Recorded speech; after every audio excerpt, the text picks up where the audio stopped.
पता नहीं क्यों यार, अभी मैंने को 2 हफ्ते के अंदर अंदर इंडिया आना है और इस बार इंडिया आने की मुझे खुशी ही नहीं हो रही है, पता नहीं क्यों। ये है भाई मेरे बेटे का फेवरेट ट्राम। ये देखो भाई यहाँ पे तरबूज, ये फ्रूट्स ऐसे ही पड़े हुए हैं रोड पे बिल्कुल। मैं अपने पासपोर्ट के चक्कर में इतना उलझा हुआ था, अपने नए पासपोर्ट आने के चक्कर में।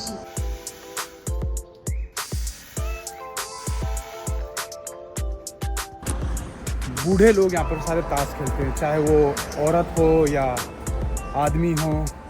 नमस्कार दोस्तों, मेरा नाम है दीपक रावत और स्वागत है आपका आज के मेरे नए ब्लॉग में। एक घर क्या है जो है, गुफा है, घर तो क्या है पता नहीं क्यों यार। अभी मैंने को 2 हफ्ते के अंदर अंदर इंडिया आना है और इस बार इंडिया आने की मुझे खुशी ही नहीं हो रही है, पता नहीं क्यों। क्योंकि जब होता था ना, मैं इंडिया जब भी आता था, हर साल इंडिया आता था, तो मुझे ना इंडिया आने की खुशी इतनी होती थी कि दिन नहीं कटते थे यार। मतलब एक एक दिन ऐसा कटते थे मेरे जैसे कि मतलब एक एक साल के बराबर। पता नहीं क्यों यार, इस बार मेरे को एक्साइटमेंट नहीं हो रही है, पता नहीं क्या हो गया है। बीच में कुछ थोड़ा सा वैसी कुछ सिचुएशन भी बदली। मेरा जो पासपोर्ट था वो भीग गया था और फिर मेरे को जो है नया पासपोर्ट बनाना पड़ा। उस चक्कर में ना मेरे को बहुत सारा जो है टेंशन हो रखी थी कि क्या होगा क्या नहीं होगा यार। और मेरा वीज़ा भी ख़त्म होने वाला था।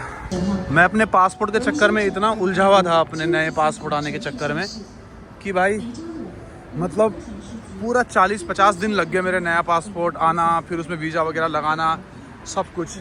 और इस चक्कर में मेरे इंडिया आने की डेट भी नज़दीक हो गई। और फिर एक्चुअली बीच में क्या हुआ था कि मेरे को ऐसा लग रहा था कि शायद मैं इस बार इंडिया ना आ पाऊँ सितंबर में।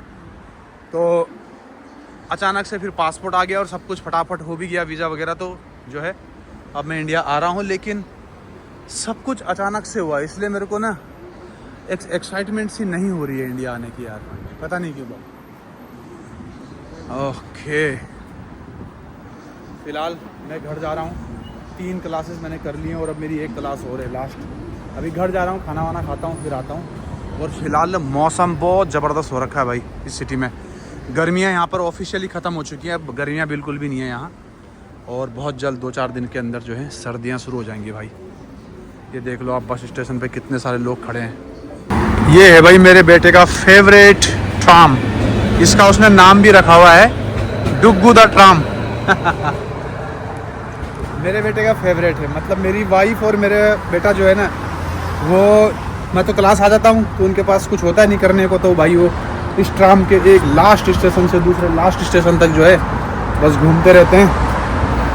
और भाई ये जो पत्ते देख रहे हैं पीले होने लग गए, ये पत्ते देखिए अभी झड़ने वाले हैं। ये पत्ते जो है झड़ जाएंगे क्योंकि सर्दियां आने वाली हैं, कभी भी सर्दी शुरू हो सकती है यहाँ पर। वैसे तो आज से ठंड हो गई है। मैं ये कमीज पहन चुका हूँ पूरी फुल बाजू की, ठीक है। पत्ते जब झड़ जाएंगे ना सर्दियों में यार, बहुत मतलब नंगे हो जाते हैं ये पेड़ सारे, पूरी बर्फ़ ही बर्फ़ पड़ी होती है यहाँ भाई साहब। ठंड भी इतनी गजब की पड़ती है ना यहाँ पर, बर्फ़ -20 डिग्री सेल्सियस पड़ता है, -20 डिग्री। और एज यूजुअल यहाँ पर आप सारे लोगों को देख सकते हो ताश खेलते हुए। बूढ़े लोग यहाँ पर सारे ताश खेलते हैं, चाहे वो औरत हो या आदमी हो, वो बूढ़े सब ताश खेलते हैं भाई, सबके सब। ये देखो भाई यहाँ पर तरबूज, ये फ्रूट्स ऐसे ही पड़े हुए हैं रोड पे बिल्कुल।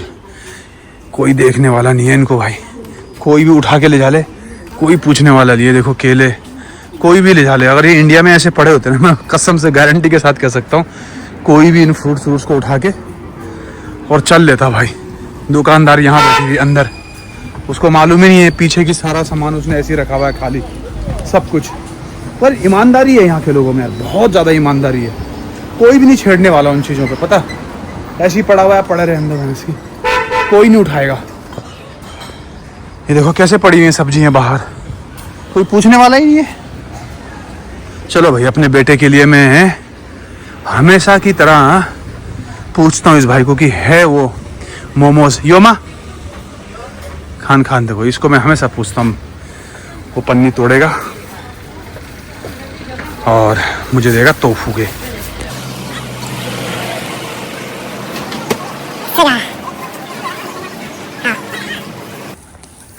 भाई इसी में ना मेरा बेटा, मेरी वाइफ और मैं इंडिया आ रहे हैं।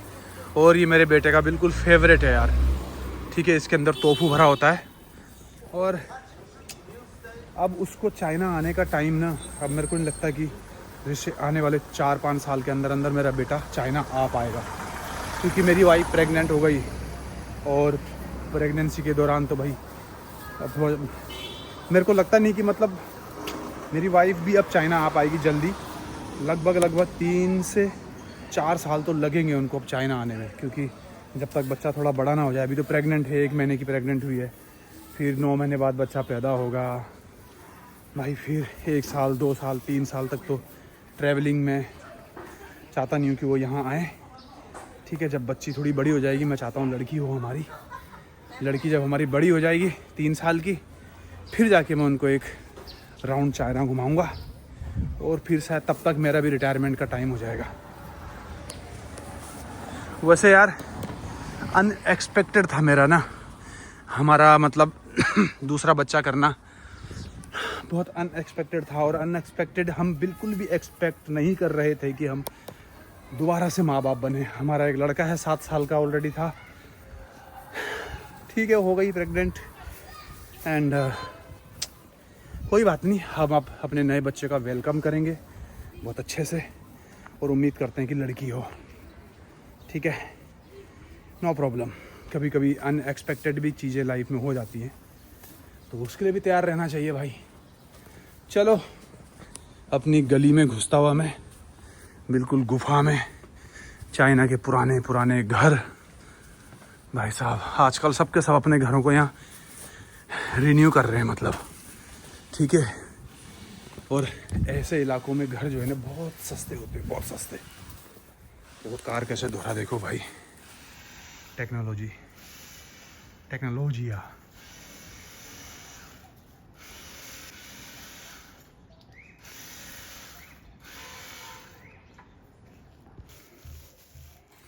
अरे वाह, ये ले। क्या करूं, आजकल तेरा मूड भी ऑफ रहता है, स्विंग हो रहे हैं तेरे मूड, कभी खुशी कभी गम होता रहता है तेरे को। देखो तुम्हारे हाथ में क्या है, पाउज, और मैंने देख लिया तुमको। कोई बात नहीं, हेल्थ सही नहीं रहती इसलिए। पापा मैंने काम पूरा कर लिया। प्रेगनेंसी में ये होता है ना, मूड खराब, मूड स्विंग। फर्स्ट में तो नहीं हुआ, अब मैं सेकंड में मेरे दाने भी हो रहे मुंह पे। इसका मतलब है लड़की होगी, लड़की। इसके सारे साइन लड़की होने का है। पापा जितनी देर पढ़ाई उतनी देर फोन। बच्चे का फर्स्ट पापा शिवा के जितनी टाइम देर पे पढ़ाई उतनी बार फोन। हाँ, मैंने तो 100 देर पढ़ाई करी थी। शिवा के टाइम पे तो ग्लो था। मैंने 1000 मिनट पढ़ाई करी थी। इसलिए मुझे बहुत फ्रस्ट्रेशन होती है। तो भाई मेरी वाइफ जो है ना बहुत ज़्यादा इरिटेटिंग हो रही है, और क्या कहते हैं उससे, उसके मूड स्विंग्स हो रहे हैं। मैंने सुना तो था भाई जब मंथ चलता है लड़कियों का तब उनको मूड स्विंग्स होते हैं, लेकिन प्रेगनेंसी में भी मूड स्विंग्स होते हैं, ये मैंने अभी जाना है। और वो इरिटेटिंग तो हो रही है, और बहुत ज़्यादा कभी उसका मूड कभी भी बदल जाता है, तो मैं ना चुप हो जाता हूँ और मैं निकल लेता हूँ, क्योंकि मैं नहीं चाहता हूँ कि वो इस टाइम पे, प्रेगनेंसी के टाइम पे वो जो है गुस्सा हो या उसके अंदर कुछ ऐसी फीलिंग्स आए। यार मुझे बताना प्लीज़, अगर ऐसा कुछ होता है तो कमेंट करके बताओ मुझे कि भाई लड़कियों का प्रेगनेंसी के टाइम पे मूड स्विंग होता है क्या, प्लीज़ कमेंट करके बताओ। और तो ये था भाई मेरा आज का व्लॉग। पसंद आए तो प्लीज़ लाइक शेयर सब्सक्राइब कर दो। मैं हूँ आपका दोस्त दीपक रावत। जय हिंद।